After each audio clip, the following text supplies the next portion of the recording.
And here we are on day 11 of Video a Day Debruary, our third annual event. You guys have been hanging real tough. Everybody's been showing up. I mean, a lot of the regulars showing up almost every time we do a live stream. This is really great. Thanks, you guys, for the support. This is a lot of work goes into this event, so it's nice when you see people appreciate it and participate in it. Tonight show, we continue with our regular programming. I could not give up the advice column for February, so it's included in it.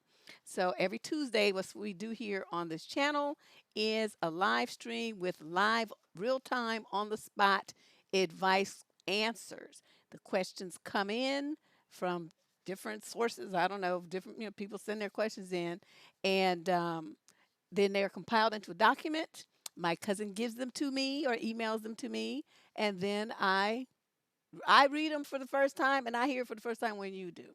So all the answers I give are off the cuff. Some, of course, are better than others. Sometimes, sometimes, the audience, the viewers will fill in some gaps or, they'll mention something that I just didn't even think of while I was thinking of it at the all on the last minute.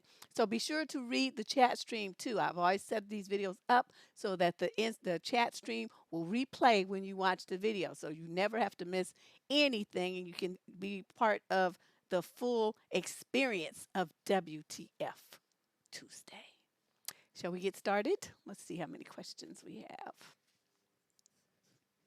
We have 20 today. Guess that's not too bad. You guys ready? Let's get started. February has been pretty amazing, hasn't it? I'm like, ooh, maybe I should get a work job in my next life as a television producer because I think I come up with some good topics and find some great guests. But let's see, and I'm doing all of this by myself. My cousin still helps me with the columns, and my other cousin Joy help me put together a couple of shows. But everything else I'll do all that myself. So let's move on here. Question number one. This is from a female in the 26 to 29-year age group out of Brooklyn. She says, I've been married for 7 months now, and though I love my husband, I don't see us working out for the long term. Uh-oh. She only been married 7 months. This is because I feel like he tells too much of our business to his brother who lives with us. We have our disagreements and arguments. What couple doesn't? But I feel like his brother is a meddler. On top of that, his brother calls their parents and discusses what goes on in our house. For example, yesterday we had a minor disagreement where my husband blew up at me. I chose to ignore him for a few hours until we were both calm later on. Anyway, in the interim, his brother called up their parents in Jamaica and told them that he woke up to hear us arguing again and made his brother seem like the victim while I'm a villain because my parents didn't get along when I was growing up, something I only told my husband. They were laughing at that fact and everything. I guess they never grew up with their parents disagreeing. So now these people have me questioning why I got married to this man. I don't feel like it's anyone's business what happens in my house. I also notice his brother likes to defend my husband's actions like he can never be wrong. How do you cope with meddling in laws or do you just divorce? Let's see, how did I cope with that? I just cussed everybody out. I told them everything that I felt like saying. I said, don't you bring that shit up in my house. All kinds of choice words were spoken from my little lips. And, but you don't sound like you really want to go that hard. But unfortunately, that's what it's going to take. And, telling your husband that he's a little bee, he's got gossiping about stuff and telling stuff like he's some kind of broad. I would totally insult and say, where's your manhood? You must have left it in the bathroom along with those Kotex you wearing. And he would proceed to be every kind of bee I could think of. I just can't respect men like this. They get no respect from me. His brother's a little bee. He's a big bee. His parents are all kinds of bees. I mean, what in the world were you thinking marrying into this hot mess? Well, this is the thing about when you get married to somebody and they're like this. You only been in 7 months and you already see what kind of people they are. You see what kind of people they are. And it's not like since you've told them to stop and they haven't. See, I told mine to stop and they did. But you told yours to stop and they didn't. And this has been dragging on for months and months. So you have to realize the one who's unhappy with the situation is you.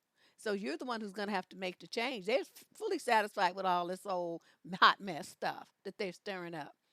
And I mean, I don't know what else to tell you, girlfriend. You can't fix this by yourself. You can't make them do what you want them to do. You can't make them have good sense. You can't make them stop gossiping. You can't make them stop making fun of you. There's nothing you can do. And I don't understand how you just got married and his brother lives in the house with you. Who does that? I don't understand that move at all. But since they seem to be such a happy couple, you should take your things and move out and file for divorce. And, Brooklyn, I don't know what the laws are in New York State about annulments, but I'm just saying, I don't know. You might be able to just get it to know, but who knows? I don't know the laws in New York. So I can't really say that. But I would definitely sever all ties with these people as quickly as possible. You wanted to marry a man. That is not what you married. You married a little bee. That's what you did. You made a gross error in judgment, which one is likely to do when one is in the 26 to 29-year-old age group. Okay? So don't take it too hard. I mean, just chalk it up to the game, girlfriend. You learned a valuable lesson. You don't just marry the person, you marry their family too, and you better find out what's going on. And then, make a decision if you can be bothered with them or not. Okay? Yeah, they from Brooklyn. Hot mess folks. Well, in this case, yeah, she can only control how she reacts to a certain point because, him telling all her personal affairs. I mean, like when you have a relationship with your husband, that's supposed to be and you should be able to, if, you guys have that kind of communication, that kind of bond, and you're on that same page, like I said, a fully frontal relationship where everybody signed the contract, then that agreement would have been reached. But it doesn't sound like they did that. So, somebody had a secret agreement going on there. Like, remember, I talked about all that the other night. And so she's expecting that when one is married, that you would be, what happens in your home is confidential. That's her value system. His is tell everything to everybody who will listen. And so that conversation obviously never came up so that she could find out how he was about things that go on between himself and his wife. And then that may have changed her mind.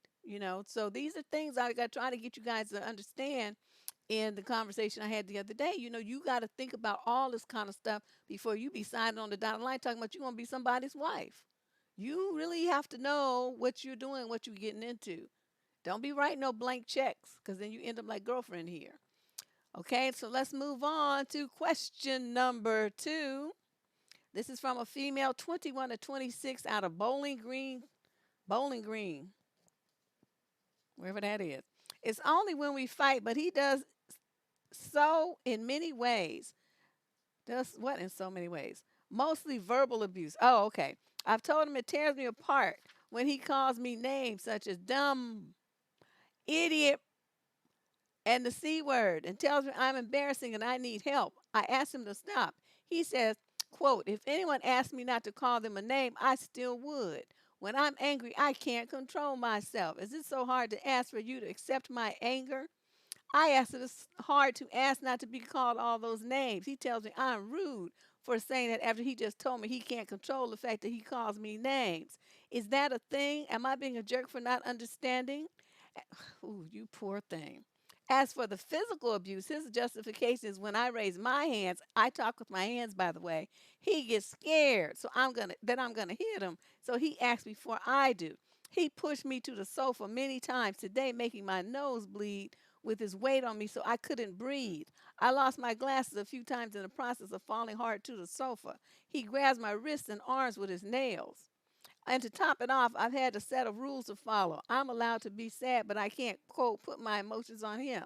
In any level of argument, I can't bring up the past. And number 3, if he has a female friend, I'm not allowed to say anything about it, good or bad. Quote, you say a word about my next female friend and I will end us, which sounds fishy no matter how you say it or why you say it. You all can bet your butts I finally come to my senses and tell myself, okay, I was wondering what was taking you so long, and told myself that he doesn't love me no matter what he says, and I will no longer be with him. I just need some reassurance here. I need him to see I am not crazy and that nothing justifies any type of abuse he's caused me. He doesn't listen to me. Maybe he sees the truth. The next poor girl may have a chance. Okay, stop it. Stop it. Stop it. Stop it. Stop it right now. He doesn't want to see. Okay, you wasting your time thinking about him seeing anything. He's seeing what he wants to see. Him beating your ass. That's what he's seeing. Him breaking you down. Him making you feel like a worm. That's all he's trying to see. Okay, and you trying to still exert energy in his direction, trying to correct him and better him and do all this kind of stuff. Get your stuff, all of it. Walk out the door. Change your number. Change, close all your social media accounts. Do not contact any of the friends that you guys have in common. Move somewhere that he doesn't know and get a new job. That's what you need to do.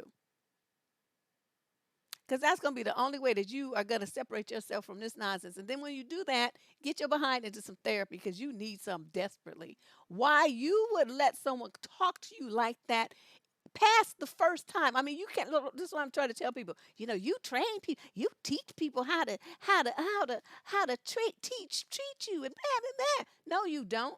They already know how to treat you, but they're gonna push your buttons and push the boundaries to see if you're gonna accept it. You don't teach grown men anything. Okay, they already know what to do. So when you women got that thing, well, you got to teach him. You're trying to make the person who's been abused responsible for the abuser's behavior. And I hate that shit. I hate it with a passion. You don't teach grown men anything. Okay? So stop with that nonsense. Trying to shift the responsibility for how some fool acts onto the person that they're mistreating. I hate that with a passion. And too many women have that dumbass attitude. When after the words he's coming out of his mouth, and he's even saying right here, well, if anyone asked me to call, not to call him a name, I still would because I can't help myself. I can't control myself. What do you think you're going to teach somebody who comes at you with that kind of attitude? For real? Okay, if you think that, I have a bridge I'd like to sell you. All I need is about $30 billion, and then I'll give it to you. But I'm just telling you, this poor child, the first time he would call me a name, I would have been out. I'd have been deuces. You know, you gonna call me any kind of anything other than sweetie, honey, lovey, baby doll, something like that. And I don't even really like those. I prefer to be called my name. So but those are acceptable on occasion. But you start going into this stuff like you talking to me like I'm some hooker on the street or something. Oh no, we're over on that right there. Oh, right there, right? No question. And then you put your hands on me. You say you can't control myself. Then please don't feel bad when I shoot you, because I couldn't control myself either. You lifted your hands and I felt threatened and I pulled the trigger. And there you are with a gaping hole in your chest. Oh well. You should have put your hands down. So I don't understand this kind of willingness to be abused and thinking that, well, because he loves you you should stay, because that's what you're trying to say here. I finally realized that he doesn't love me no matter what he says. It doesn't matter what he says. Looking at what he does, I should have told you that months ago. No person who loves something and treats it like it's special and important and precious would treat that person that way. So he told you out the gate that he didn't love you. You just wasn't listening. I don't know what you was thinking. I don't know what you were listening to, but you sure wasn't hearing the song I was hearing, which is, I don't know. You guys know all the rap songs. Some of them, I'm gonna beat your ass. That was the song he was singing. Girl, yes, get out, get out, get out. Is it hard for you to accept my anger? Is it hard for you to accept me stabbing you in the eye? Is that hard for you? I must be too violent. Yeah, I don't like all that stuff because then they start, then they got, all these different people, their whole history of girlfriends, and they, since they was 14, and they all call, they call each one the same thing. So it's not like it's a special name just for you. It's just, what they do, what they call somebody. So I'm like, you can keep that.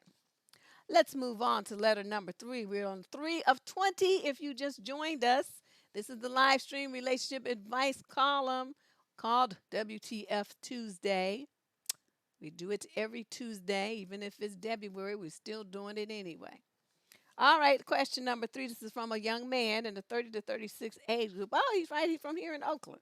So I've been seeing this young lady for about 3 months now. And while I do truly enjoy my time with her, there are a couple of things that concern me. First and foremost, she is a recently divorced single mom with 2 very energetic children. About 2 months prior, she quit her admin type job because she did not like the office politics and the work environment. I initially questioned that decision rather, as she has two children to support as well as a mortgage payment with little to no savings. Well, 2 months later, she's still unemployed, and while I know that finding a job without a degree can be a challenge, I don't think she's looking hard enough.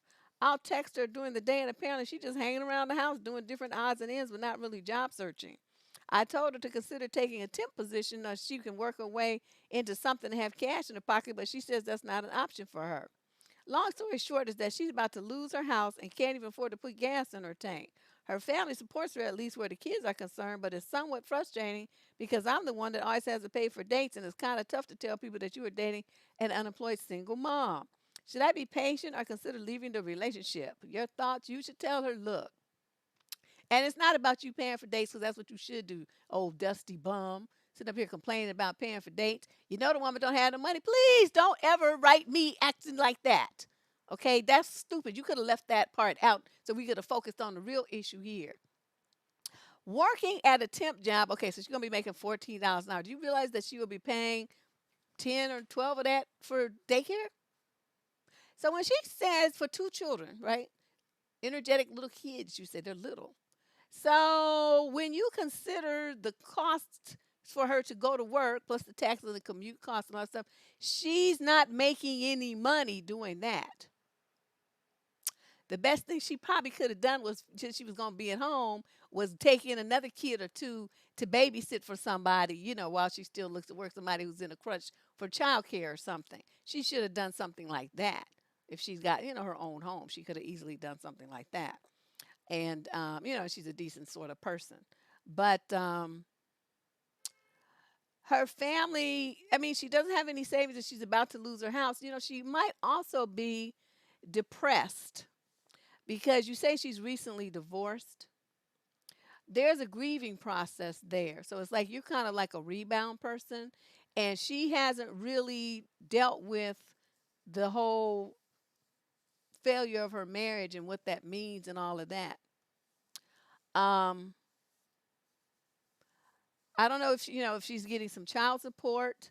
She's probably getting some unemployment since she did have a job, and she's here in California, so she's getting some income into her house, but it's probably not enough, to pay her mortgage and everything else. So, um, what you might have to do, sir, is sit her down and say, "Look, I know you probably still reeling from your divorce, and you don't know which end is up.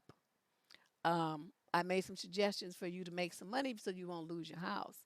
I'm gonna tell you right now, if you lose your house, you ain't moving in with me. So I don't know where you're gonna go, but it's not gonna be with me. So you need to think about that and think about what you're gonna do with your kids when your family stops trying to support you, because they're gonna get tired of that. I don't do the. You might want to look at some therapy.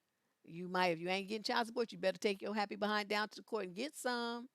I don't know what else to tell you, but I don't want to date a woman who seems to be so unmotivated to make herself better. I'm looking for somebody, no matter how hard they're getting hit by life, because everybody has some struggles. Everybody gets hit, but I'm looking for somebody who can get back up and keep fighting. And right now, you just sitting down on the ground. I can't get with that. So I'm gonna be deuces, and I'll check you out later. If you get your shit together, call me, and then I'll be out, and that would be that. And because that's what she needs. She needs a reality check. Talking about she didn't like the office politics. You don't quit a job when you have two kids because you don't like something. You keep that job while you look for a different one. That's how you handle that. You don't just quit.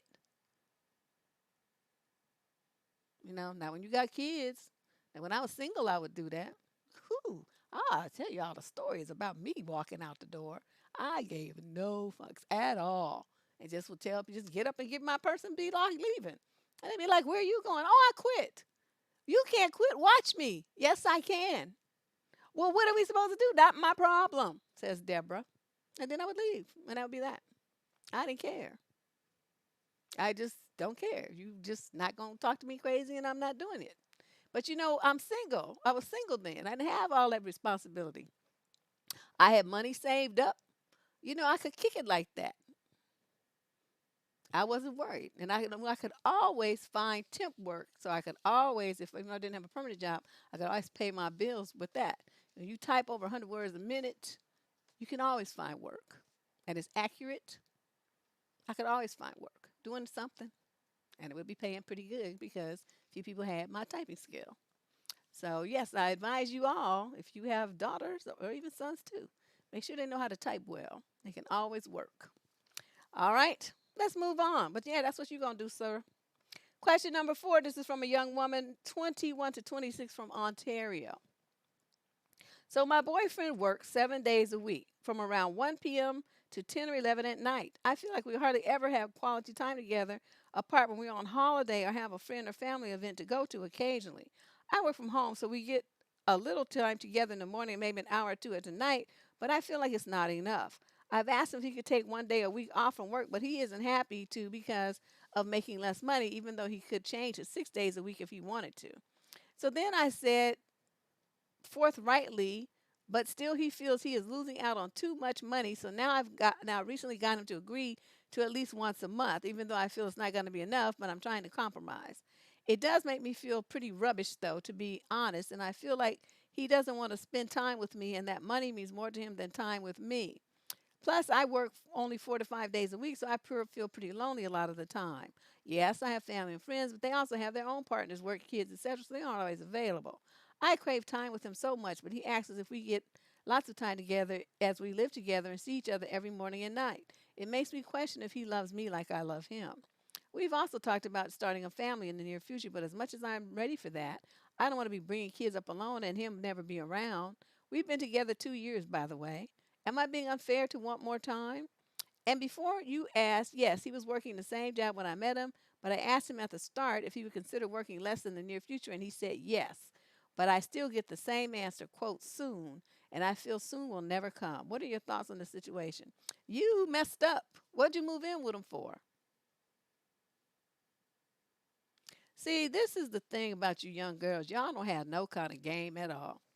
If this man loves you and he wants to see you and he wants to be with you, you make yourself less available so that he has to ask you on dates. He has to plan and set aside time to be with you. Right now, he doesn't have to do that because he can just drift in the door anytime he wants to, and there you are. He can get up and drift out the door, and there you are.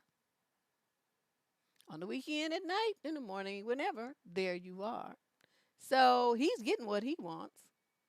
The one who's not getting what she wants is you. So, what you need to do is understand that this relationship is not meeting your needs. I've told you all this how many times, Lady Boss? 550 bazillion times.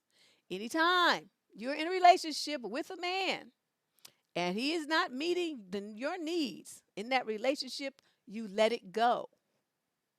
Okay? This is not a big rocket science project where you have to be some kind of like brainiac to figure this out. You have needs for intimacy, time, companionship, conversation, which are very reasonable. Very reasonable. Nothing wrong with what you're asking for. And the amount of time that you're asking for is also very reasonable. He refuses to do it because he wants to do what he wants to do and just have you be at his beck and call when it pleases him. So what you need to do is start looking for a place to move and start packing your things, and then you move out. And don't you ever live with a man again unless you're married to him. Okay, there's no reason to be all this giving this man all this convenient and easy access to you. I don't understand why y'all do that. This what's the point of this? Stuck in a situation with some bum who's just treating you like just rolling through. That wouldn't work for me. Yeah, I don't know. I don't know what these people are thinking about, but that would be my response to you, young lady. You did too much, you gave too much, and now you're feeling the heat from that poor decision. So, this guy, his focus, I don't know if he's got some kind of addiction, because some people do, he just has to stay busy because there's something he's running from, emotionally or mentally, which is why he can't really give you that kind of intimate time. There's something that's terrifying him about being that exposed and close to someone. And so he can't do it. Just can't. He needs some therapy. So you need to accept that reality and just move on from him to somebody who's whole healthy and who's willing to give you that much of more, that part of himself, because this guy's not willing to do it. And you need to just accept it. Question number 5. This is from a female in the 21 to 26 age group out of Long Beach, California. The LBC. Oh, see, I'm showing my age. Anyway, I am 24. I'm currently living in an apartment with my boyfriend and our roommate, his brother. Ugh, another one of them brothers living with the couple. Well, at least they're not married, though. And my mom is sleeping on our couch for the second time. The first time was a couple of years ago. Her, my younger sister, and my mom's cat stayed on our couch for at least a month. Cats? Oh, hell no. You ain't coming bringing no cats in my house. Last week, she called me asking if they could stay at our house for a night while she tries to find a new house. Worst case scenario. I told her to use our house as a worst case scenario, but to call me if they can't figure anything out. Our house has a lot of traffic coming through it, and we have clients who come because we do photo shoots, video recording sessions, etc., and just friends coming over. It's a small apartment, so there's nowhere for them to have any privacy. Now it's been a week and they are still here. She could have gone to her sister's, my aunt's house to stay, but she chose not to because she, quote, doesn't feel like dealing with her. If I lived alone, them being here would be less of an issue, and I feel like the fact that she doesn't even bother trying to go to her aunt's house and just came straight to ours is just rude, considering that I explained the situation to her. She literally called me an hour after the initial call and asked could they just go ahead and come here, so I know she didn't even bother asking my aunt like she said she would. I explained to her that people come in and out of our house a lot, and that sure didn't stop her. And the one night has already turned into a week, and she has 4 cats running around our house, leaves all her stuff laying around, and is looking a mess in our living room, and lays up on the couch sleeping at inappropriate times. I'm trying not to be the person who seems like they don't respect their mother or don't appreciate them, but I'm very frustrated. I don't understand why she can't just pay her bills and keep up with her rent when she has a job and all of her kids are grown. My sister's 18 now, so it's not like she needs a lot. I feel like I'm going to be stuck taking care of her the rest of my life and is never going to get to fully experience my own life. I don't know anyone else my age whose mom is doing all this crazy stuff like this. Oh well, according to what we've been getting through the advice column recently, there's a lot of you all over the world whose parents are dusty. Right, you guys? I mean, I didn't realize it myself until all these letters started coming in. But you need to tell your mother that she needs to get out. Tell her if you don't get out voluntarily, I'm throwing you out. And I'm going to start with your damn cats. I'm going to make them bleed.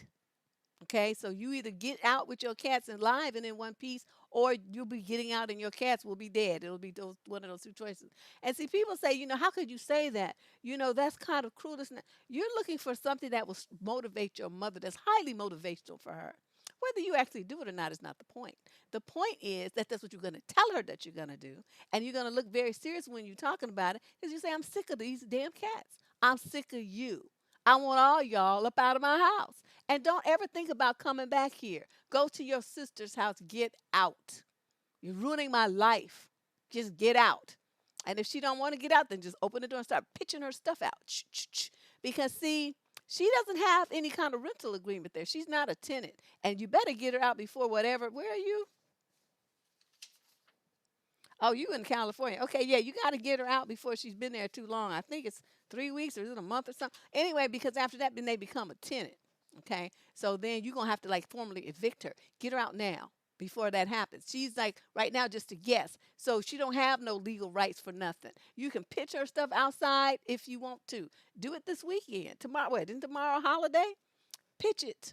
Or some people had the holiday Monday, whatever. Anyway, next Monday is a holiday. On the weekend coming up. Tell her she got till Saturday to get out. And otherwise you pitching her stuff and her cats are going to be bleeding. And that's going to be that. And she'll be scared. And then she'll be like moving out and then you'll be happy. That'll be my solution. And I know that's crazy advice, but I'm just telling you. You ask me, people right here, they ask what I would do. And I'm telling you what I would do. And I would be sitting there looking at them cats.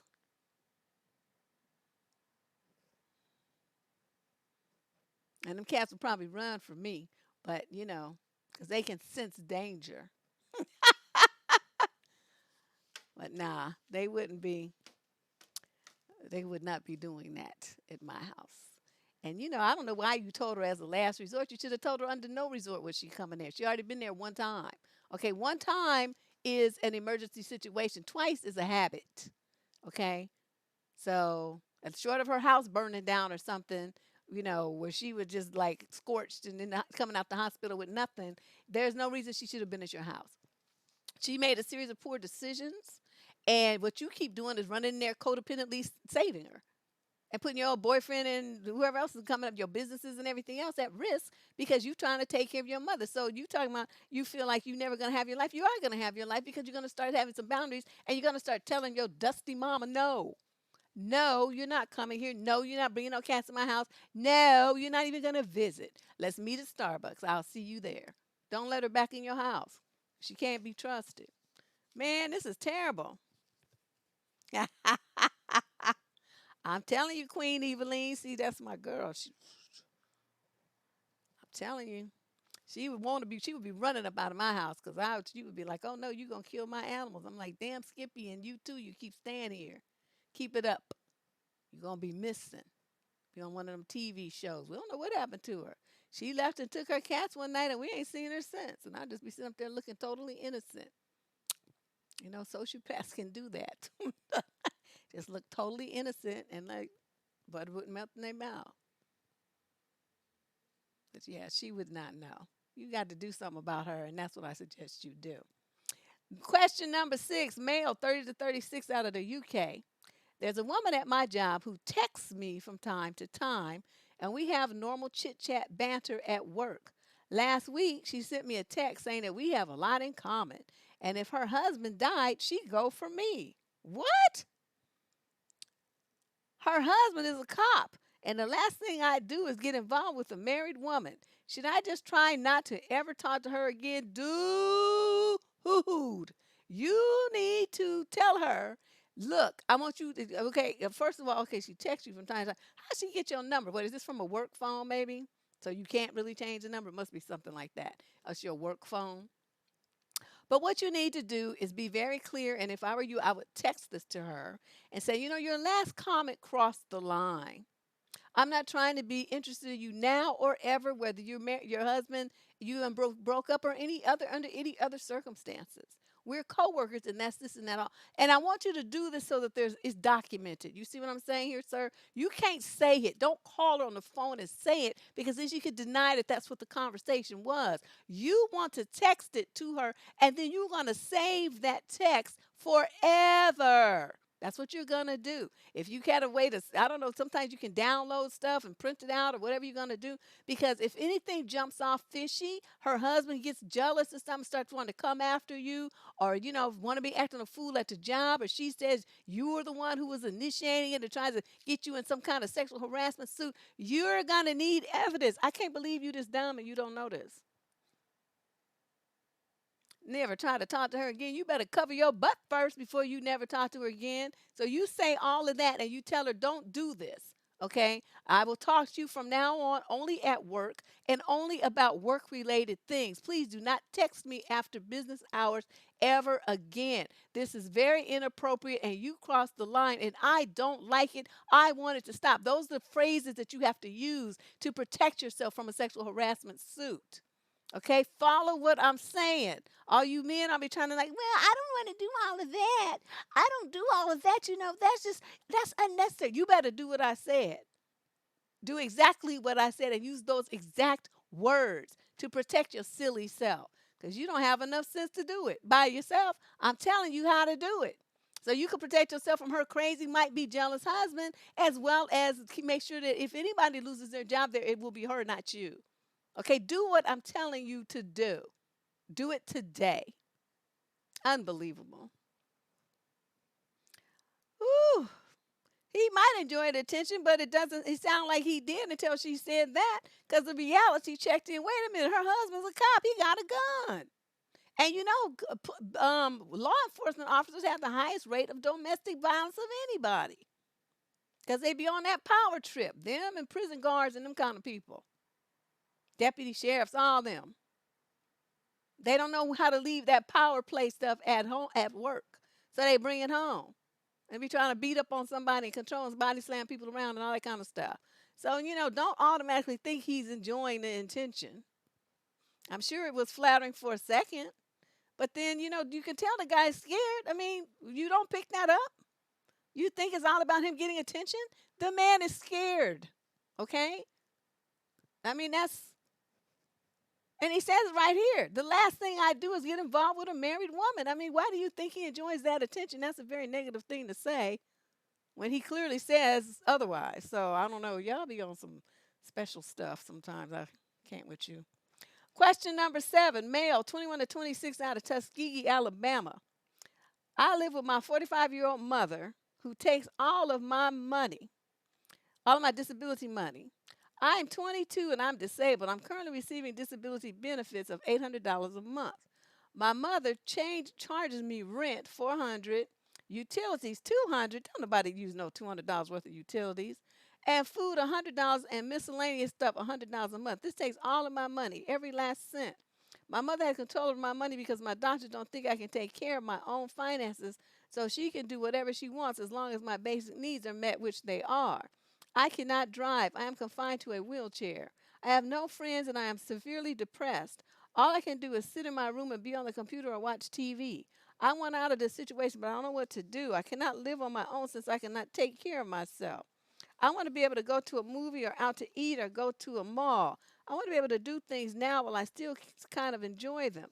My mother won't do anything for me but take me to my doctor's appointments and rarely get me fast food on the way home. I cannot keep living like this. It's killing me faster than my disease. What can I do so I can have some freedom? How can I get control of my money?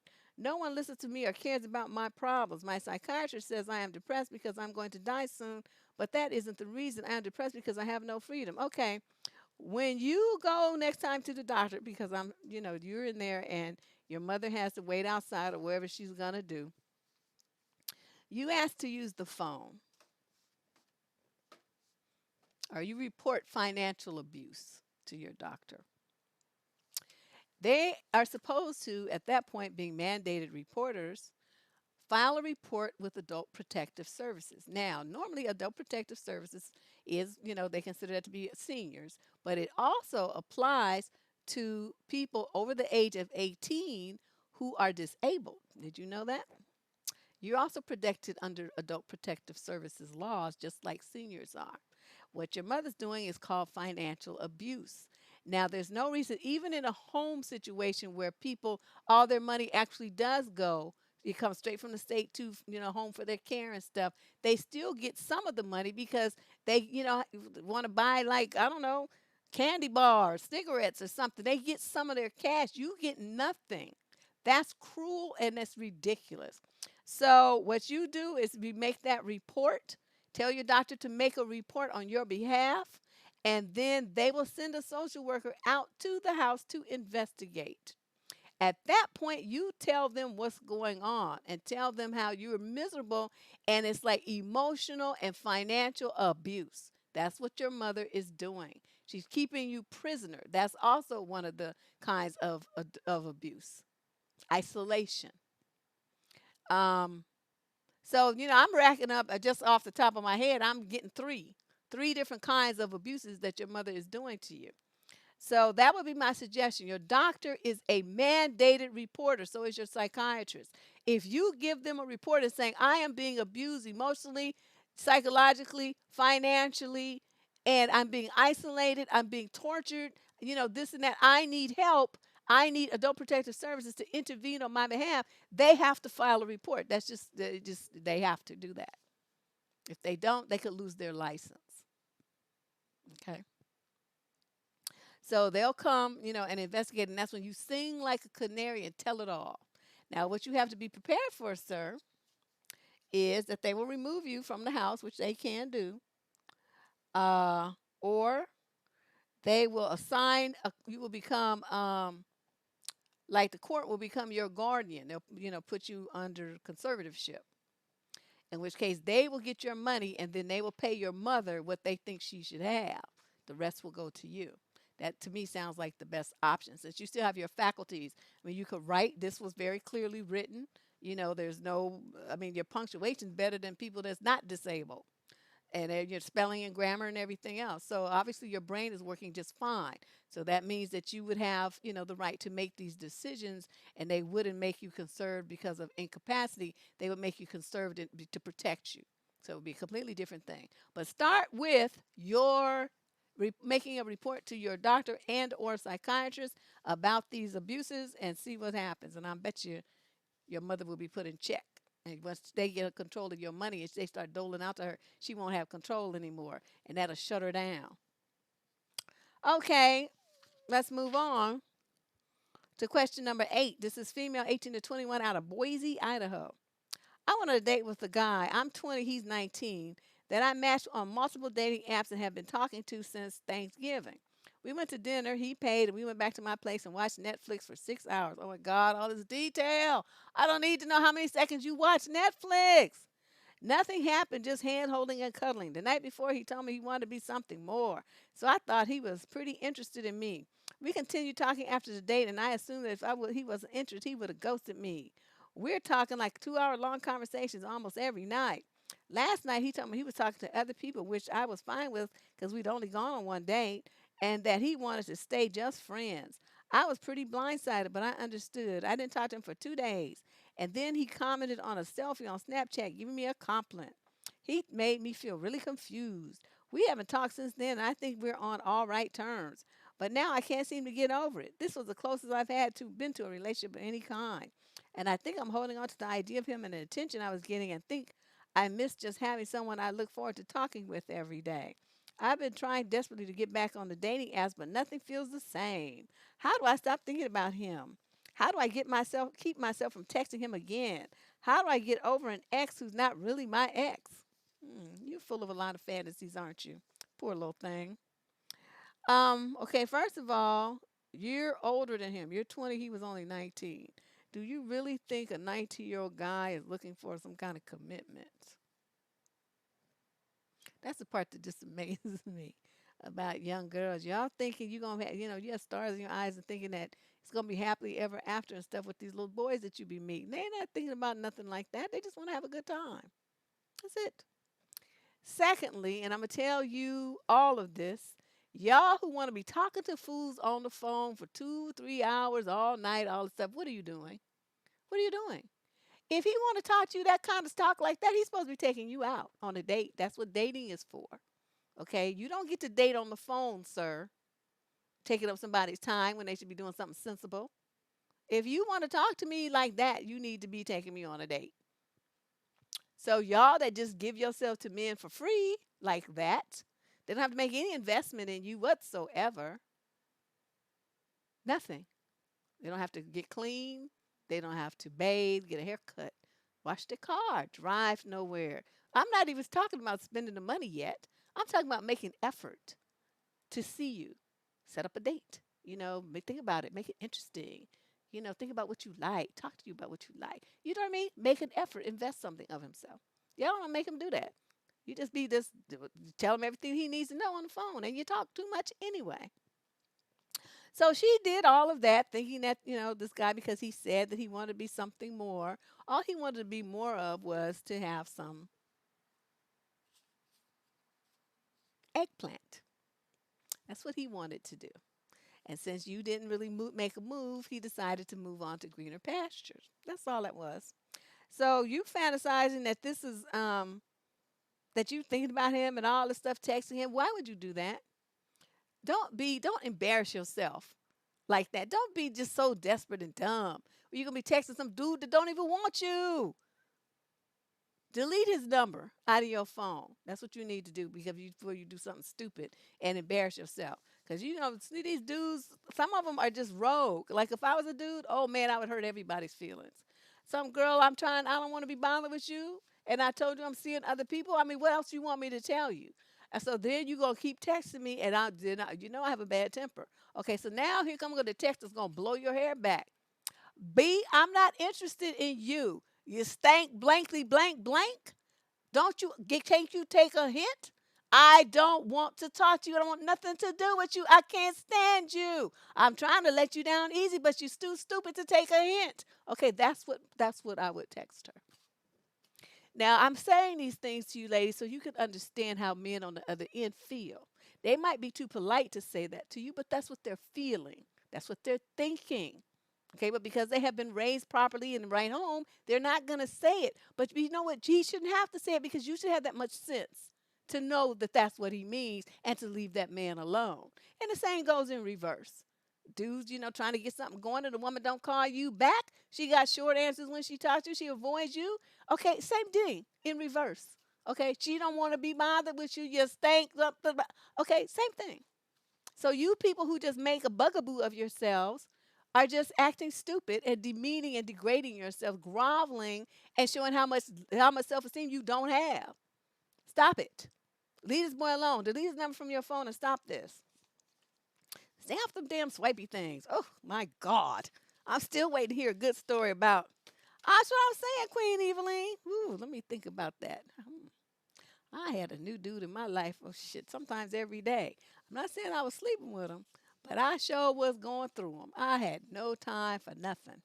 No kind of. As soon as they said something I didn't like, I was like, "Oh, what's your name?" And then it was on to the next one. It was just not even no. All right, let's move on to question number 9. Female, 21 to 26, out of Vancouver. I used to be a really happy person with high self esteem. I started dating my boyfriend 3 years ago, and that's when I started feeling like I wasn't good enough the way I was. Developed depression made worse by the birth control I just started taking. Basically, I can have really bad episodes of depression that pretty much aren't about anything important, but are really difficult. He usually responds by apologizing and is sitting there quietly. He does very little to cheer me up. And sometimes, if I call him while I'm feeling down, he will just say he's busy and not seem concerned. I think because I have good days too, he thinks my depression isn't really an issue and thinks he can't do anything to help me, so he might as well stay out of it. One of the big things is that I probably have a breakdown every time he goes out with his friends. Oh, I got something for your little ass. I might be okay before, but having a bit of a bad day, and I'll ask him not to stay out too late or something as a favor to me. He never has a problem with this and says he'll call me when he's on his way home at 1 a.m. or whatever time we agreed. He never ever comes back when he says he will. He always stays out later and doesn't tell me, like 1 a.m. will just roll by and he won't even text me to say he's having a good time and wants to stay later. Can you please give me some suggestions for how to get through to him? You, okay, let's rewind this. First of all, you a manipulative little bitch. That's what you are. You trying to play the depression game just like dudes do. It's the same thing. Don't nobody give a shit about your depression. You know what? If you depressed, take your happy ass to a shrink and make the magic happen. Okay, because it's not his job to worry about your depression and to coo and goo you and make entertain you and make you laugh. And it's not his job. This is a young cat, and he's just trying to live his life and have a good time while he's alive. You the one that want to sit there trying to control somebody and acting all morose and sad and depressed and anxious and doing all these little tricks and trips to try to get him to pay attention to you. Ah, this he's nice. You know what? Because he's doing the passive aggressive because he doesn't really want to cuss you out. So he just does what he wants to do and just disregards you. But see, me, I couldn't do it like that. You would be like, oh, I'm depressed. I don't give a fuck. That'd be me. I don't care. What you telling me for? Go take a pop a pill or some shit. I don't get your mind right. Stop whining to me about you being depressed. I don't want to hear that shit. Okay? And then you would be really depressed because I would be like, I don't care. Oh, I'm going to be back at 1 o'clock. You ain't my mama. You don't tell me what to fucking do. I do what the fuck I want to do. I go where I want to go, to where I want to go, and when I come back with I damn well please because I'm a grown ass man. Don't nobody tell me shit, including you, yet your mama, not my mama. I do what I want to do. And so she'd be sitting there with her hair blown back, her eyes blinking. You know? Yeah, Susan say, I'd never come home. See, that would be me. I'd be gone a week. I did that to one of my boyfriends, though. We was calling ourselves living together. He gonna try to call himself staying out all night. I'm like, okay. I packed my shit. I was gone for a week. He didn't know where I was because I had friends he didn't know about. By the time I came moseying back, that he was so under control after that, he didn't do nothing. He didn't even jump without my permission. Not that I really wanted him that way either, but it scared him so bad. I was like, and I had told him before, whatever you do, I can do better. I can do more of it faster. So let's not play this game, okay? And he tried, he had to test me. So I was gone for a week. I took a week off from work. I was gone. He didn't know where I was. And that's how you do that. So, this thing here, you trying to talk about how can you get him through to him, he needs to break up with you and let you go be over there depressed some damn where by yourself. Because you just, ugh, what a turnoff.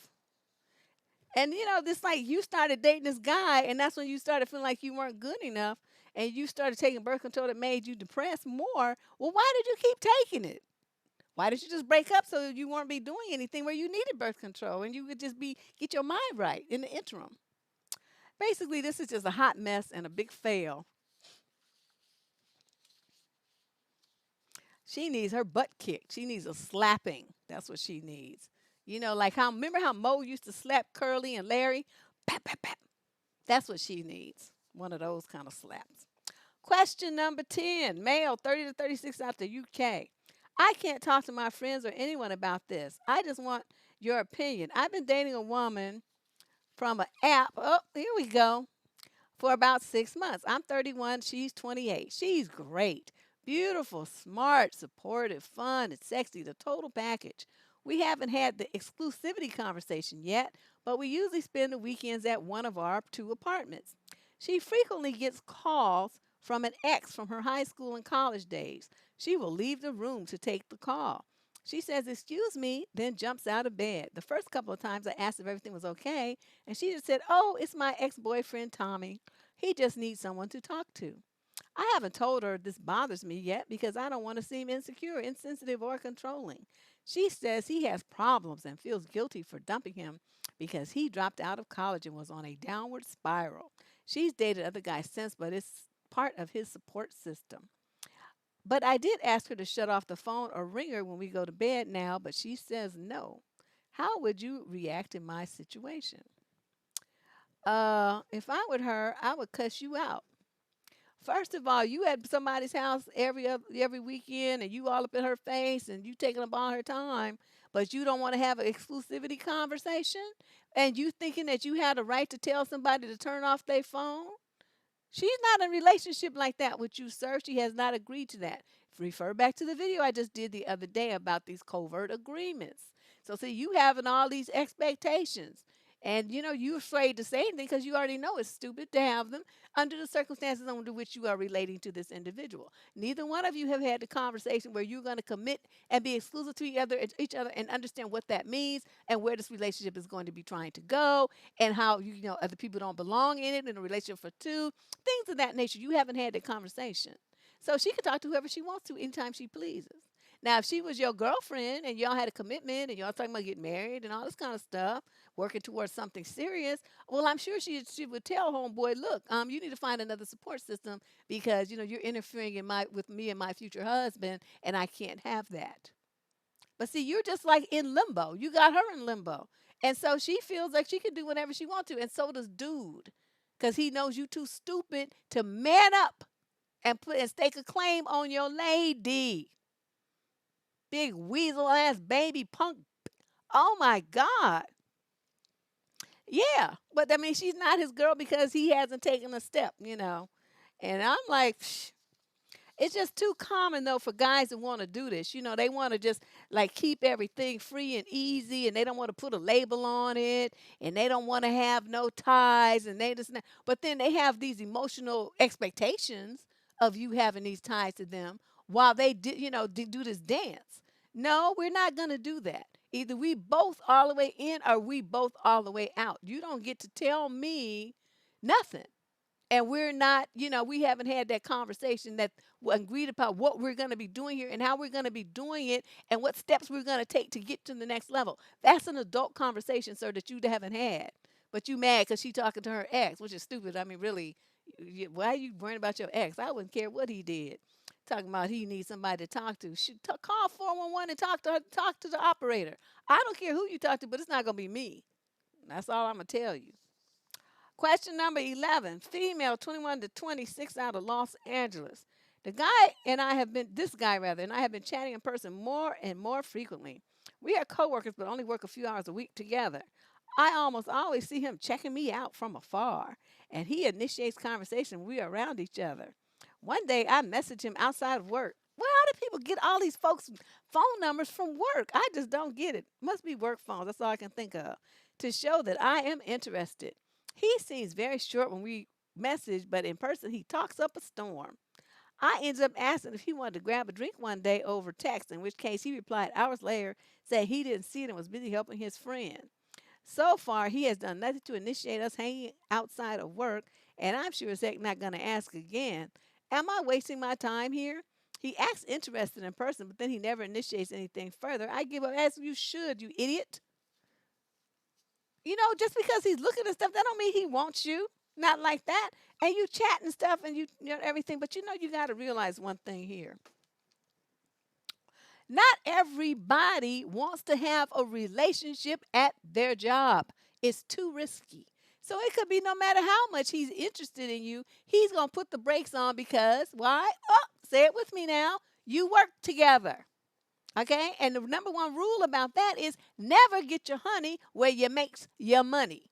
Okay? And the more people follow that, their lives would be so simple and joyful and pure and free. They wouldn't be losing their jobs and getting sexual harassment charges filed against them and hoochie card charges filed against them and home record charges filed against them and people all around the office going, ooh, and all that kind of stuff. Gossip fodder for the office. Yeah. So, she just said it one day and, then she stopped. So that was good. She didn't press the man or, do anything else. But, really in a situation like this, if you got that kind of interest in the man, you really need to stop talking to him so much. Back up from that situation. He wants to initiate he wants to talk up a storm, say, I need to get back to work. Because after all, you are getting paid to work, not to chit chat and socialize.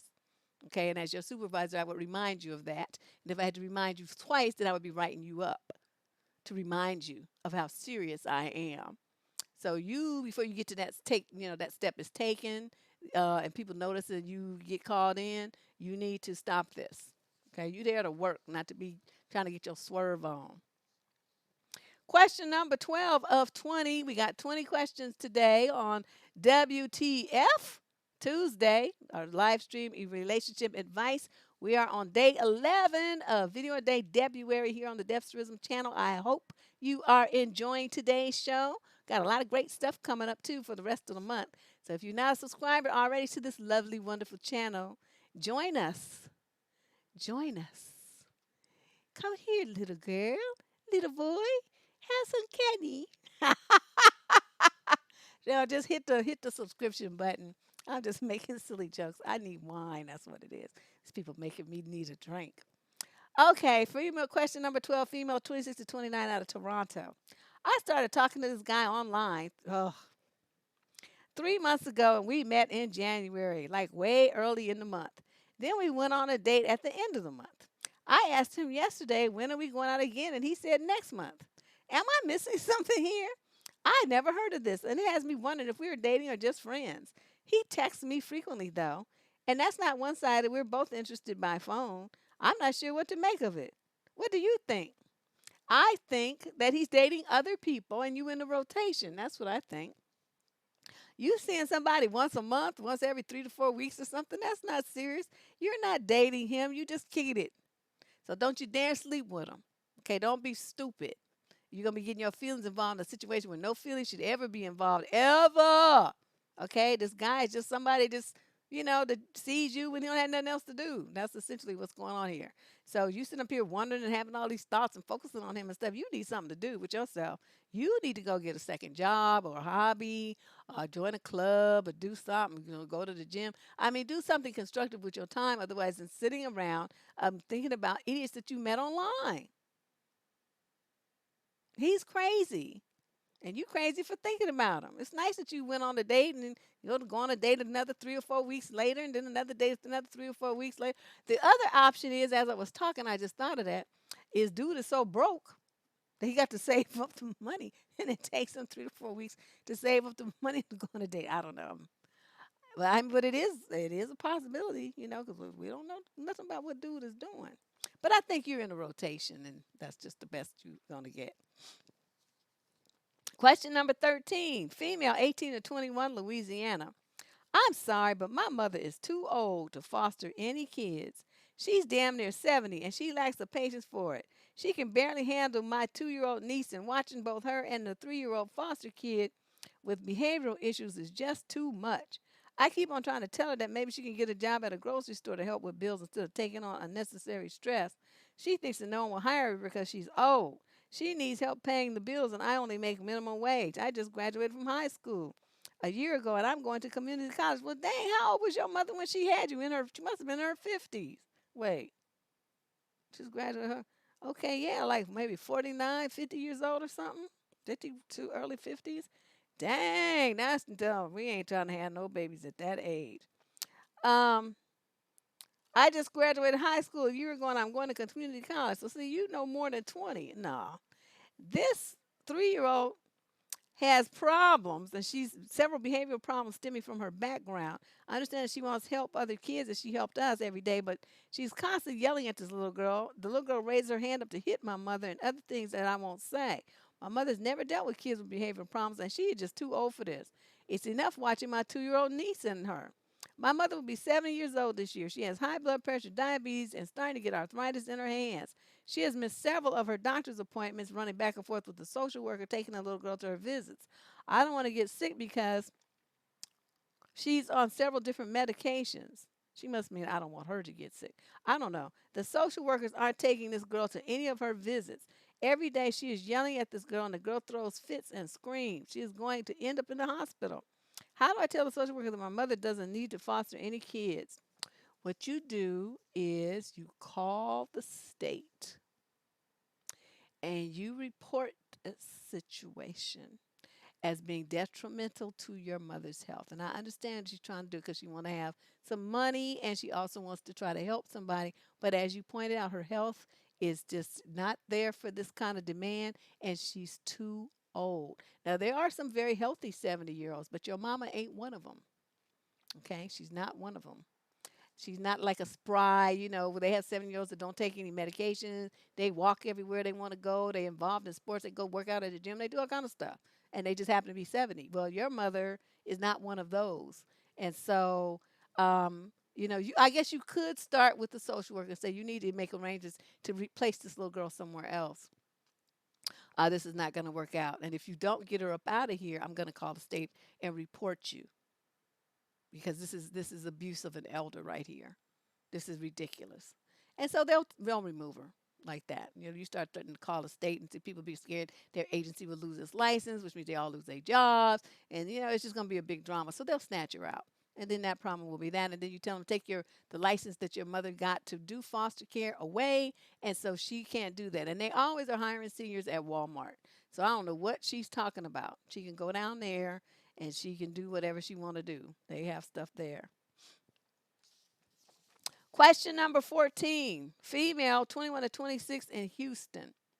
Deb, she puts exclamation marks. My boyfriend of 4 months withdrew some money, less than $100, from my checking account without asking me first or letting me know after the fact. The very next day, I gave him $100 in cash to help cover his expenses till he gets paid at the end of the week, because he had mentioned that he was tight on cash. At that point, he had a chance to tell me that he had already, quote, borrowed some money from me, but he didn't. I found out a few days later while looking through my bank statement, and I confronted him. So he probably thought you wasn't going to look. He apologized at first and said he assumed that since I gave him the PIN for my card, it was okay to take the money out because he, quote, needed it. At that point, he apologized and said it was wrong to do this. However, later, when I called him, he said he had a hard time, quote, empathizing with me, end quote, being upset with him. I should also mention that he's always been treating me well and has been very generous, spending his money on me and my kids. He probably spent a few thousand on me over the 4 months we've been together, and gifted me some money when I was in a tough spot financially. He's been really sweet, loving, thoughtful, and helping me with chores when he comes over. I'm very much in love with him, and I thought he was too until this incident happened. I know I would probably get some heat from people about giving him my PIN, but he ran a few errands for me and bought a few things for me with my card, and I thought I could trust him, even though maybe it was too early to do so. Yeah, because you only been dating him 4 months at this point. I don't really know how to move on from here. On one hand, I love him, and the money he took seems like a small amount compared to the amount he has spent on me. Am I overreacting? On the other hand, I can't shake off the feeling of being violated and feel like my trust is broken. And trust, of course, is the foundation of every relationship. I thought I would spend the rest of my life with him, and now I feel totally heartbroken. What are your thoughts? One is that my thought is two things. One is this is very much sounding like, now there's a possibility that it's not, but it's very much sounding like a setup. It's a game. Now the game is first you're gonna spend money on you. He gonna be Mr. Generous. He's gonna, and then suddenly he's gonna flip the script and start getting in your pocket, and you're gonna be thinking, oh, well he did all of this for me, so I should be fair. I should do it back. I should be as generous to him as he was to me. That's how they get you trapped. But see, my thing is I don't give a man shit. I don't give a fuck how much money you spent on me. That's just your choice. Did I ask you for it? Now, if I ask you for it, I'm going to pay it back. It'll be considered a loan because I would do the same if it was my brothers or whatever. I'm gonna pay that back. But you just doing stuff. We go on dates or whatever, and you paying. Okay, is that what boyfriends do? I mean, I'm cooking. I'm doing all this other stuff for you. I mean, is that what girlfriends do? So why do you think that you should be going in and out my bank account at will without my permission? That's a no no. That's a violation of every kind of thing I can think of. And then he had an opportunity to tell you after he did it, and he still kept his mouth closed, waited for you to discover it, and then, well, I'm sorry, and then talking about he got a problem empathizing with me, so then he got defensive and tried to flip it back on you. Like there's something wrong with you for being mad that he snuck money out your account? Don't you see what game he's running here? So no, I mean it's good that you love him and stuff. I wouldn't love him. That whatever I felt with him would be have dried up and blew away. Because the second you start violating my boundaries, you start doing stuff that try to behind my back, I can't trust you. And see, you was just too trustful. So now you probably left your driver's license, your social security card, your checkbooks, all kinds of credit cards, everything laying around so he could see all this stuff thinking that you could trust him. This guy is shady as hell. Okay, this is some shady shit right here. 4 months in, and he all up in your bank accounts like that. Get rid of him. Get rid of him. Get rid of him. And you feel heartbroken. You need to feel heartbroken. You need to feel stupid too. Dealing with somebody you just now dating for 4 months, you gave him a pin. Nobody in my family even has my pin number. I don't care. Well, they play on single mothers that are stupid. Now, some of these single mothers, I mean, you can just be single to stupid and you don't have to be a mother. You just be just stupid. So, I mean, and if you're a single mother, what tends to happen is it's easier to game on them because they're so lonely, tend to be more anxious to have male companionship. Whereas single women hopping around dating all who they want to or just hanging with their friends and not really caring about all that kind of stuff. Where single mothers have obligations and responsibilities at home. So, to have some man around, they really enjoy that. But that should never be an excuse, though, for why you are stupid and act desperate and don't have any kind of boundaries or limits on the way that you allow people to treat you and dip in your money. See, I don't care if it was $20. You took $20 of money, and he probably was taking cash out your purse and all kind of stuff you haven't even noticed. You need to get rid of this dusty bum. He's a bum. So now he got $200 back of the money that he spent on you, right? And trust me, this is just the beginning. He gonna stay in your pocket now because you gave it to him. So I don't give him shit. Don't ask me for nothing, not even $10. Question number 15, male, 26 to 29, out of London. I was supposed to go on a date a few nights ago. We had been chatting since before Christmas, so pretty long time to build up rapport. I usually like to meet ASAP, but there was the holidays, and then we arranged a couple of dates in mid-January over successive weeks, but she canceled both times because she was trying to get over a virus. Yeah, well, yeah, I had something in January too, and it kicked my butt. In midweek, it seemed like everything was lining up for us to meet. We were both taking public transportation to the date. During my train journey, I asked if she was on the train herself yet, expecting a yes. She said she was still trying to get to the train station. A check of the timetable showed that she was already late. The first train she could get on now would make her 30 minutes late. I told her that I was nearly there, to which she replied, "Ah, well, that's unlucky, LOL," with a smiley face. I was really not impressed as the thought of waiting 30 minutes made worse by the way she tried to make it into a joke. She tried to explain that she just missed her train, but another check of the train table showed that in order for her to be on time, she needed to be at the station a good 30 minutes before the time she messaged me. And even then, I had to chase her up to check she was on the train or she wouldn't have said anything. I turned around and went home, and she hit the roof, putting it on me for being too harsh about it and acting like a total wanker, etc. She's had a tough day. Things went wrong, blah, blah, blah. The thing I don't get is why couldn't she have messaged me to say she missed the train 30 minutes earlier? She can't seem to come up with a good reason for that, leading me to the only logical conclusion was that she never was never aiming for that train in the first place. She was just very laissez-faire about the whole thing, and whatever time she showed up, I'd wait. Sadly for her, I love challenging assumptions like that. Good for you. So I know I did the right thing for me. End of. No debate to be had there. I just thought I'd throw it out there to see what your thoughts are on punctuality. Is it a deal breaker to you? Dude, you must not have been listening to none of my shows. I told you I have a 15-minute window, just like a restaurant, after which your reservation is canceled and I'm out. And that's only if I feel like it, because I might not want to do that. I might just want to be like, oh, well, you're not here. I'm leaving. So, my thing is, my time is valuable. I don't like to wait in line. If I go in stores and they have a long line and they want you to wait to pay for something, I put that shit back and I leave. That's why I like shopping online, because I never have to wait. I go in there, I look at the thing, I press the button, it says, oh, do you want to ship this overnight or how do you want this? You free shipping, Amazon Prime. I'm like, oh yeah, I want that one. Next day delivery. Psh, bet. Click, done.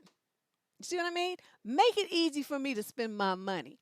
And I'm the same way about dates. Make it easy for me to be with you. If I got to struggle and have frustration and stuff, then I don't want to do that. I don't like that. I'm out. So, yes, you did the right thing. And she had a very casual attitude. I hate people that have that attitude where they just think that you just going to wait for them and that you don't have nothing better to do and they can just, just mess around all over you and show up when they damn well please and you just supposed to be happy, so happy to see them. You have to be standing there waiting. But you did good, you know. Wait, did you tell her? Hmm. You just left. Okay, yeah, that was good.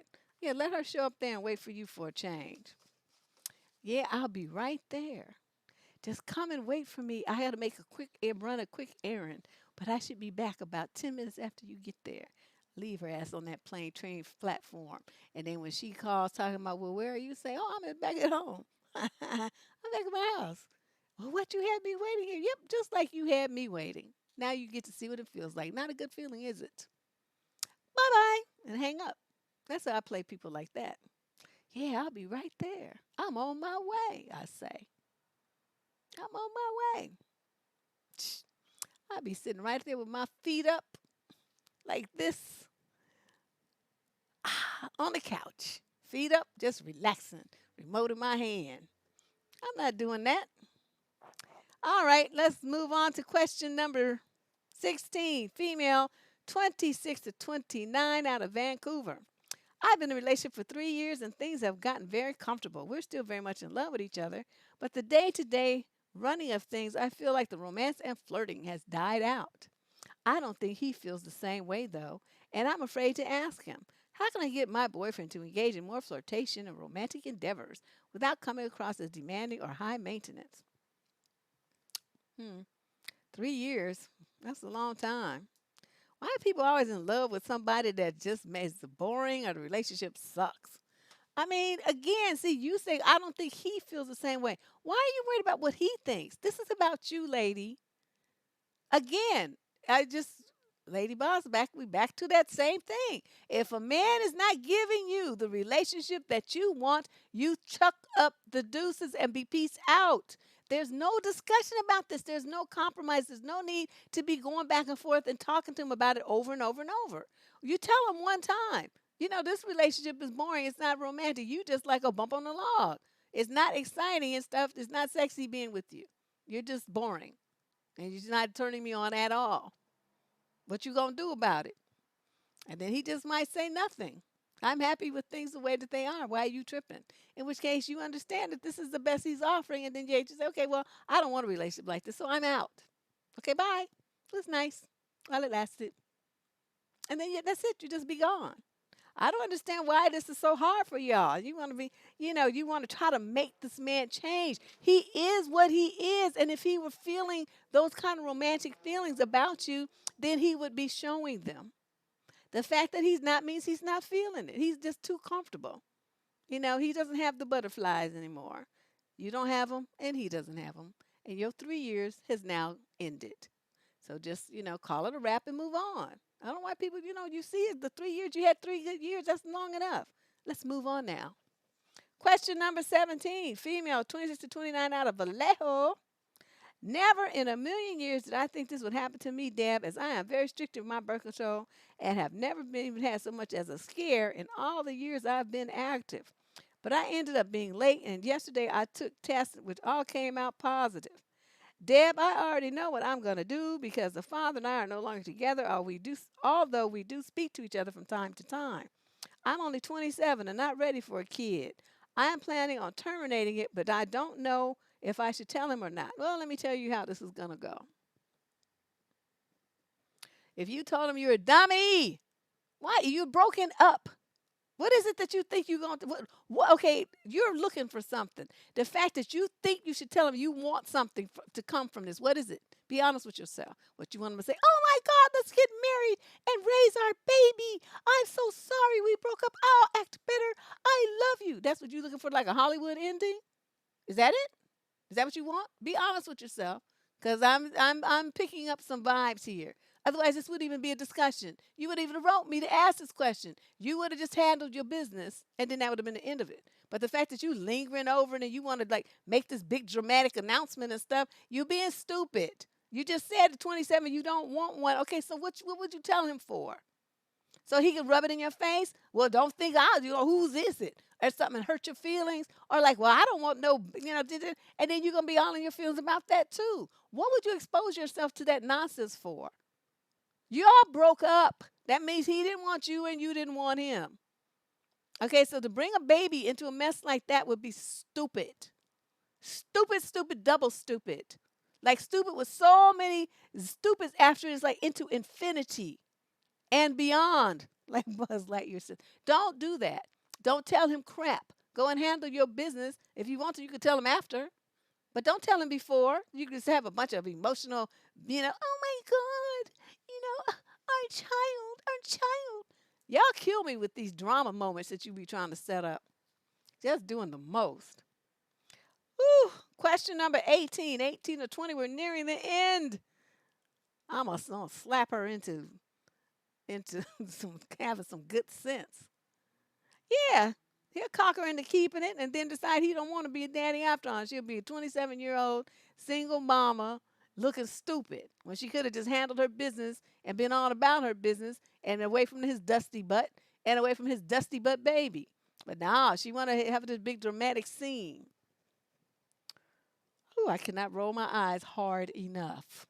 Question number 18, male, 26 to 29 out of Boston. So last night, my girlfriend and I were at a party and she was drunk. She told me that she was really glad I was there because, as she said, quote, when you get to that level of drunk and your decision-making abilities are compromised, and that she would never want to hurt me. So she was really glad I was there. I am trying my best to understand her perspective. So I'm actually hoping you can play devil's advocate with me. I am basically trying to figure out if this is worth asking her to clearly clarify what she meant now that she is sober, or is it a, quote, fight that will be more straining than helpful. I feel like I should be able to trust my partner not to get in that level or put herself in a risky situation. But then again, I know trust is the foundation of a relationship, but she has never cheated. If she did, then we talk about that. But yeah, basically, is that just some drunk comment, or does she somehow twistedly meant to be romantic, or is this something I should ask her about? No, you shouldn't ask her about anything. You should put your big boy pants on, G up, and say, look here. Yesterday, I was at the party. You was drinking. You said some crazy shit to me, and I want to tell you about what's going to happen if that should ever occur. You said, and then what did she say? You get to that level where your decision-making abilities are compromised or something like that. Y'all in your mid-20s, so you aren't babies here. You're not like little high school students, college student, first year college or something. You're mature adults with jobs and college degrees, okay? So her saying stuff like this, I keep telling y'all, alcohol doesn't put thoughts into your head. Alcohol merely loosens your inhibitions and lets you freely say the stuff that you want to say and share the things that you really were thinking. That's what alcohol does. It is a tongue loosener of morals. I don't know, takes the fence off of stuff. It takes the fence off of boundaries. You just say whatever because you really was thinking that all along. So for her to say that that makes your decision-making abilities compromised and that she would never want to hurt you, so she's glad you're there. Okay, she's giving you a message because Why would you think about something like that anyway? What's going on in your mind? So that's why I say I would not ask her anything. This is not gonna have a conversation. I'm gonna say this is what you said, and let me explain to you how this is gonna go. If you ever put yourself in a situation, which means you're putting me in that situation, which means you're also putting this relationship in that situation, bitch, I will drop your ass like a hot rock just dropping from the moon down to earth. That's about how hot your ass is gonna be and how fast I'm gonna let you go. Because one thing I'm not going to do is have somebody who's talking to me crazy and kind of trying to threaten me or make me feel jealous or insecure, whatever the hell you was trying to do, with this random conversation about what you might do when you drunk. If that's the problem, then bitch, don't fucking drink anymore. That's what you better not do. If that's a problem, then let me know. But you have any more conversations like this when you say any more random crazy bullshit to me, I'm done here. And then I wouldn't talk to her for 2 or 3 days just so to rub it in so she would understand. You got a big ass mouth and you say stupid ass shit to people. And I'm not having it. So I'm putting you on notice. You have them thoughts if you want to. Act on them and watch what happens to you. And then I would proceed to, I just would be a pretty awful person. But like I said, it's a good thing I'm not a guy. I would be the worst. That's why I understand them so well. Because I have those traits myself. Question number 19, female 30 to 36 out of Norfolk, Virginia. For the past couple of months, a mentally ill relative has been posting online threats and harassing me on an almost daily basis. She had a breakdown 8 years ago while in business school. She was kicked out for making terrorist threats. She ended up on the street and was homeless for a year, during which she traveled across the country. One day she called her parents and they picked her up. However, since then, her father has refused to get her help and her parents have divorced. It appears she became homeless again at some point and was assaulted and had a child. Ever since I had a child, she has suddenly focused on me, posting death threats against me and my child on a daily basis on various social media sites, posting pictures of me and my husband. She blames me for all of her problems, even though I've had no contact with her in almost a decade and have had nothing to do with anything. One day, she posted my address and threatened that she would find me and end my life. I am petrified of me and my family's safety, and I do not know what to do. It's proven to be pretty difficult to get a restraining order without a physical incident happening first. That's because you and your husband are weak. On top of all this, unfortunately, I have somewhat public profile, and this is starting to capture people's attention. It almost seems to be part of the reason why she's focused on me. It's been months and she's not letting up. Any advice? Anyone in your group from the mental health field? I don't know. I know we used to have some lady who was a shrink that was on here, but you don't need a shrink. This is what you do. Where are you? Norfolk, Virginia. Isn't Virginia an open carry state where you can get a concealed carry license? You and your husband need to go and get you a gun permit and get you a gun. And then you need to go to the target range and learn how to use it. And then you need to load up on guns and put them in strategic places around your house. Probably 3 or 4 of them bad boys. Okay, so whether you upstairs, downstairs, in the shower, in your car, you can get to one. And then you start antagonizing her. If you need to, put your kid somewhere else. Put your kid with your mama. Says there's 2 adults at your house, get ready for her ass. Let her come to your house with some bullshit. Shoot her right in the head. Drop her. And that would be the end of your problems. Now, see, you have gotten a restraining order. You have all this documentation, right? She's making threats. I hope that you're making copies of this stuff and turning it into police and making police reports. If not, you need to start because she's threatening your child. She's threatening your life. She's threatening your home. She's threatening your family. She's threatening you. She's threatening your career. I mean, all of these things are viable threats. So you have every right to defend yourself from them. Restraining orders don't do anything. What you gonna do? You don't do that. You get you a gun. That's the best restraining order there is in the world. It just stops fools right in their tracks. So you let her do this. And see, then me, I'm the kind, once I get my gun and stuff, I already know how to shoot. Once I get my permit, I'm going to antagonize your bitch. I'm going to find stuff about you. I'm going to create a fake profile.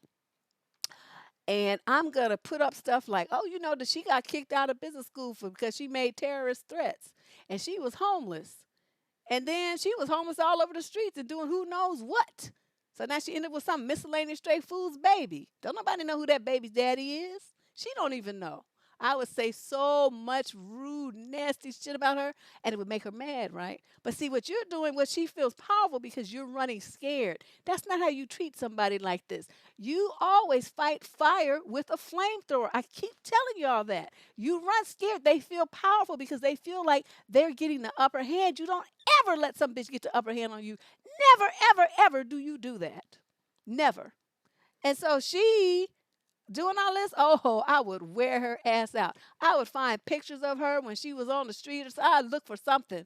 I'd get her police practice, because you could download people's mug shots and shit. You just know what state and city she got arrested in. Put her mug shot online. Look at this bitch. And she got the nerve to be talking about she gonna be hurting somebody. Bitch, have you seen yourself in the mirror? You look like a skank hoe. You look like a crackhead. You look like something. I would just wear her out. I would say everything foul and funky that I ever thought I wanted to say and just to antagonize her so that she would come to my house so I could shoot her. Then it would be like, oh, look, I was defending my family. That's how you do people like this. You do not run scared. You trap them with their own nonsense. You wouldn't be threatening my baby.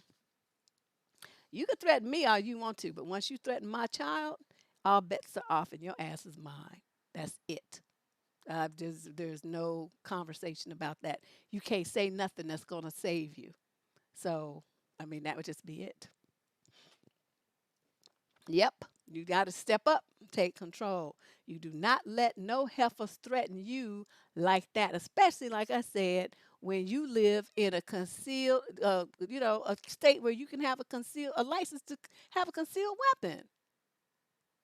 Okay, and you in the public eye and stuff, you have every right. You might even want to get you a bodyguard just to have extra coverage when you're out in the street. That might be a good idea too. I always like they used to have what they used to call the fruit of Islam. You know, all them big old buff brothers with the bow ties on. I don't know if they still do security, but they used to do security for, like Muhammad Ali and all these place people. And honey, I was scared of them. Them brothers looked like they would just eat you like a chicken leg. like a no.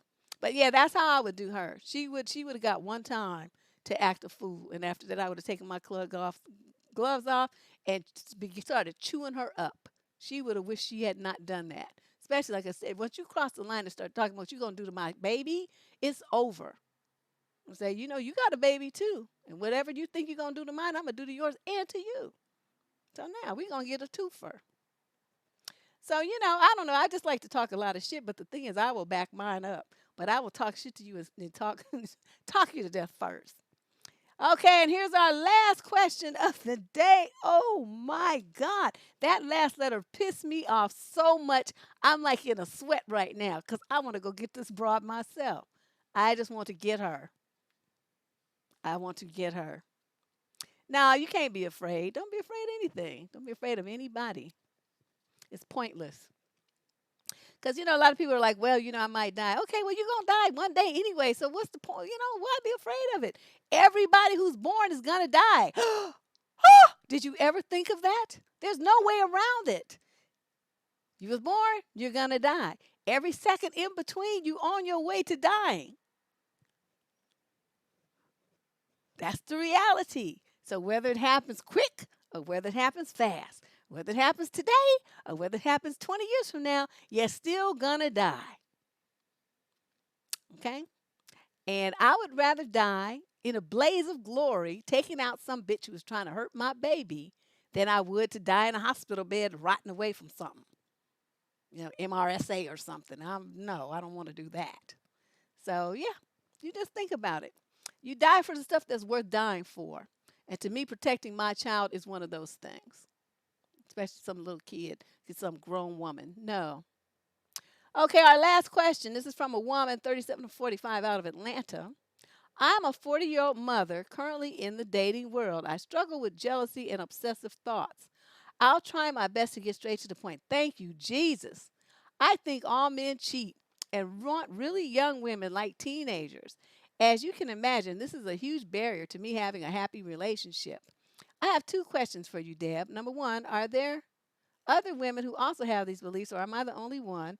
And number two, if so, how do other women handle this, especially if they are married?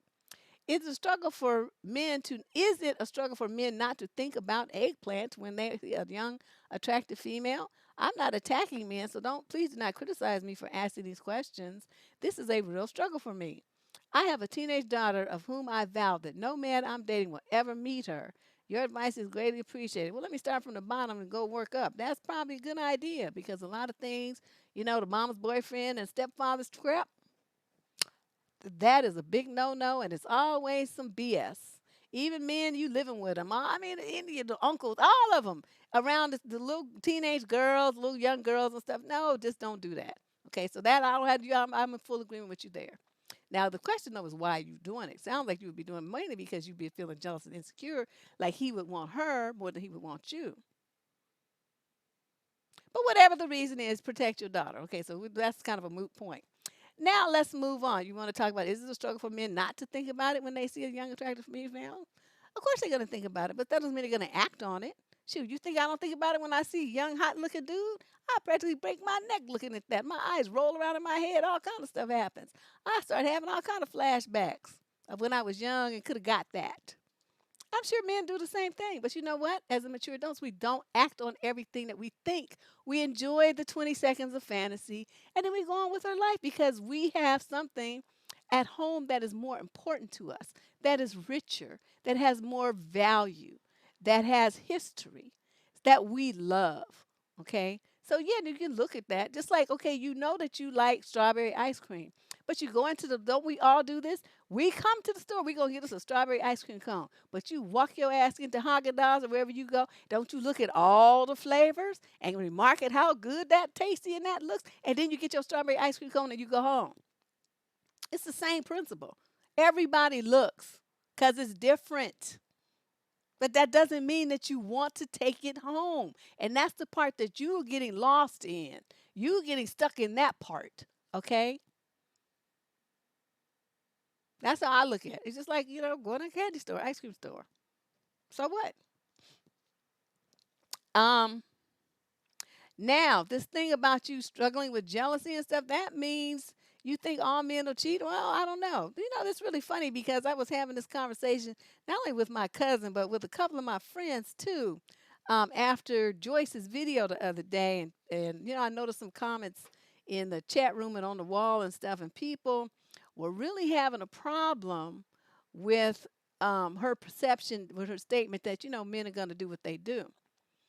And, they're like, well, no, he can't do this. Okay, tell me how you can stop him. What you gonna do? How you gonna stop that? What magical tool do you have to prevent someone from cheating on you if that's what they want to do? No amount of your cooking, cleaning, sexing, doing dishes, dressing fancy, working on the wear laundry. None of that is going to stop a man who wants to cheat. It's not gonna happen. So what does Deborah do? Deborah don't give a shit. Do what you want to do. If I don't like what you're doing, I'm out. That's my decision. Now, I'm not going to stay there and rant and rave at you about why did you cheat on me and go crazy and do all this stuff. I don't do that. I never worry about what men do with their eggplants. I just don't. I don't give a shit what you do with it. Just understand that whatever you do, I'm going to do too, and I'm going to do more of it, and I'm going to do it better and more often and faster than you. That's my understanding. That's what I'd be telling them from the gate. So everybody knows, if you want to set this up as some kind of competition, we can do that. But I'm going to always win because no matter how old I am, I still look good. That's why I stay, looking. I keep my skin up. I keep my hair up. I keep my body up. So I can always get men if that's what I want to do. So it's the kind of thing like, I don't know. I just can't because they use that as the power over you. Like this lady here, she's like all in a tizzy about what men that she's not even with, don't even know, and is not dating, not married to nothing, might do about some woman that she doesn't know. This. See, do you not understand how crazy you can make yourself with this kind of concern about what someone else is doing? The only person that we control in this world is ourselves. And most of y'all don't even do that very well. You try to be on a diet. You try to stop smoking. You try to make yourself get up and go to work on time. Get the kids up for school. Eat more vegetables. All this kind of stuff. People fail miserably. That means you're not even controlling yourself. But yet you think that you have the power to control some man and make him not do whatever it is he wants to do. He has to not want to do those things because he feels like it would be more of a what he has is of more value to him than what he might get over there. And if a man has that kind of relationship with you, then he won't cheat. If your woman has that kind of relationship with you, then she won't cheat. But anytime people feel like, well, this is just regular or whatever, and they can do that with impunity, then that's what they're going to do. And you don't have the power to stop that because the only person you can be is yourself. Always be the best version of yourself that you can be. I'm not saying you just, slack off and just be a bum and stuff and think that, your mate is going to be just as excited about seeing you and dealing with you as they were when you weren't a bum. But, you do your best. And then in a situation where this person decides that whatever your best is isn't good enough for them, you just, and then be out. There's no reason to do this. You know what you're going to do, lady? You're going to get wrinkles and lines and high blood pressure and ulcers and have all kinds of digestive problems and skin problems. You're going to age yourself. You're going to look horrible. You're going to feel horrible. You're going to have a horrible state of mind worrying about something you have zero control over. That's what you're going to do. What was that? Oh, thanks, Susan. I just wanted to say that because this is a conversation that's come up, several times over the last week, that I see that. Oh, thanks, Susan. Thanks, Susan, 2 times. Um, and I just, I'm not saying my way is the only way to think about it, but I'm telling you what, my way brings me great peace of mind. You don't see me with a bunch of lines and wrinkles and shit all on my face. And the gray hair, I've had gray hair since, oh, she just doing the fly over and over. Okay, Susan, I got you, girl. I've had gray hair since I was 5 years old, so that's nothing new to me. I can't say that that's because of any man. They found the first patch of gray hair on my head when I was 5. So my grandmother said that was wisdom, and that I was an old soul or something. So that I don't worry about. I don't be trying to hide it. Notice I don't be dying and nothing. I just let it be.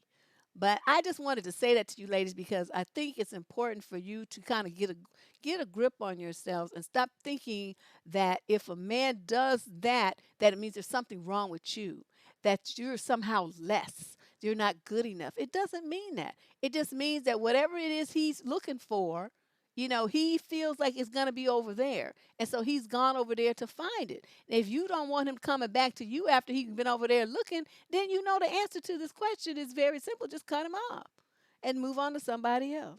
To me, that's the bottom line. That's all there is to it, you know. So that's all I can tell you, lady. And then you might want to, since you having all these obsessive thoughts about some stuff that ain't even happened yet, and you being all jealous and insecure and stuff, you should get yourself some therapy because there's a reason why you think all these things. You didn't go into it. Thank you for keeping the letter short and not going into your whole life story. I appreciate that. But there's something deeper going on here, and some sense of rejection and feeling insecure and all the stuff.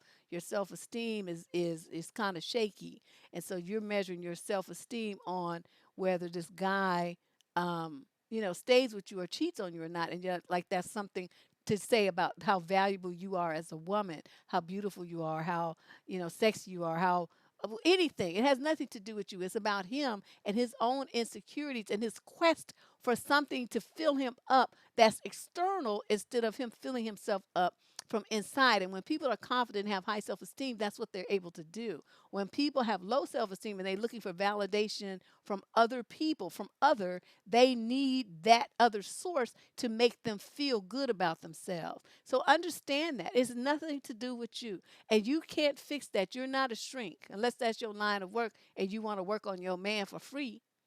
But you got to understand, put this stuff into perspective. There's a lot of damaged people out here. They have deep emotional wounds from their childhood or whatever. You can't fix that. They're going to be trying to fill up them empty holes in whatever way they can fill them. And if you don't want to be a part of it like me, then just chuck up the deuces and be out. I'm not going to tell you that you have to be changed to be what I need you to be. I will never tell anybody that. But if what you are is not in line with what I am, then we can't be together. And it's very simple, it's very easy, and it's very peaceful. We don't need to have no big whole conversation about it. It's not that big of a deal. But I, want to thank all of you for coming to the 11th show for Video a Day Debruary. We knocking them out. 29 days this month. And usually I get away with 28 videos, but now I got to do 29. I got a guest coming on Friday. I'm going to be putting up the show page. We're going to be talking about money. So, those of you who have questions about your finances, try to email them to me in advance, please, so I can, the ladies, bitch, she got like a very popular book out. I mean, she's like, this is a big time guest. So, I want to make sure that we get to hit it hard when we hitting it. And so, we get all as many of your questions answered as possible.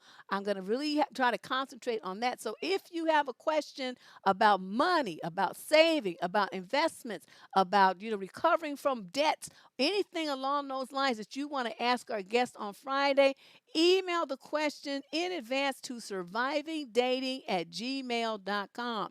Survivingdating@gmail.com. Make the subject line money question or something about money show or debt question, something that I'll know that it has to do with your money and your debt and what you're trying to do as a, get your money straight. Okay. That's going to be Friday. We'll be here at 6 p.m. Pacific, just like we are here tonight. And I hope that, everybody can come and join us. Great guest. We got a great guest on Thursday. Elliot's Cats is going to be here talking about manhood again. He's one of my favorite guests. I just love this guy.